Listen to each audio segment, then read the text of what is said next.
Hi, I'm Soham Solanki. I'm 11 years old and I'm a wildlife photographer from Mandvi, Kutch. Today, we are not talking about photography settings. We are not talking about editing. We are slowing down because before every takeoff, there is a signal. Most people think birds take off randomly. One second they are calm, the next they are gone, and it feels impossible to predict. But birds don't just decide to fly out of nowhere. They communicate it first, through posture, through tension, through movement, through silence.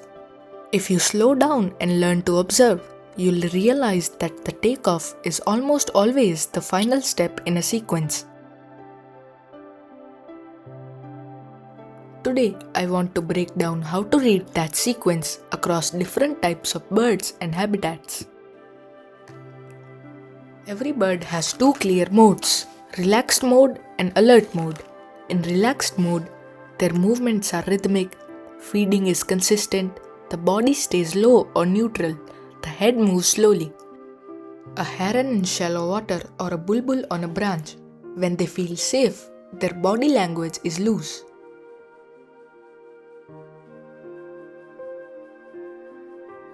But when something changes, the first sign is posture.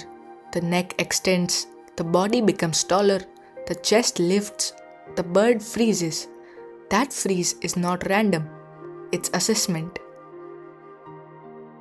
Before flight, most birds go through a freeze and scan phase. They stop what they are doing, then they scan the environment with quick head movements. For example, a pond bird like grey heron will stop hunting, straighten its neck and look around. A bird like an Indian robin will pause mid-call and lift its head higher than usual. During this phase, the bird is deciding, is the threat real? How close is it? Do I fly or stay? This decision can last 1 second or several seconds, but it almost always exists. Before flying, birds often lower their bodies slightly. They bend their legs, they compress downward. This is stored energy. Think of it like a spring being loaded. You'll see slight crouching, weight shifting, wings loosening from the sides. In larger birds like a black-winged kite, the wings may open partially before full extension. In smaller birds, the motion is faster but still there. Birds are aerodynamic experts. Most species prefer to take off into the wind. Before launching, they subtly align themselves. You may notice a slight pivot, head turning into the wind direction and the body angling forward. Water birds, raptors, even crows show this behavior. If you start observing wind patterns, you'll not only predict takeoff, you'll also predict the direction of the takeoff.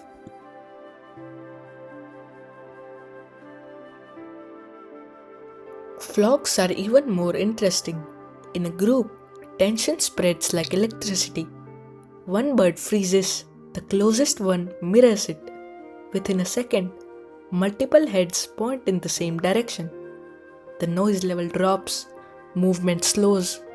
This synchronized alertness is a warning signal. If one bird launches, the entire group often follows. But the signs are visible before that explosion of wings. You just have to watch the group, not just the individual. Birds react to patterns.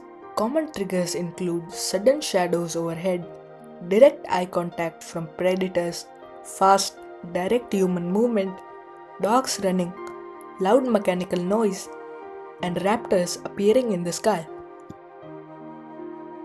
Sometimes you'll notice birds looking up at the sky before you even see the predator.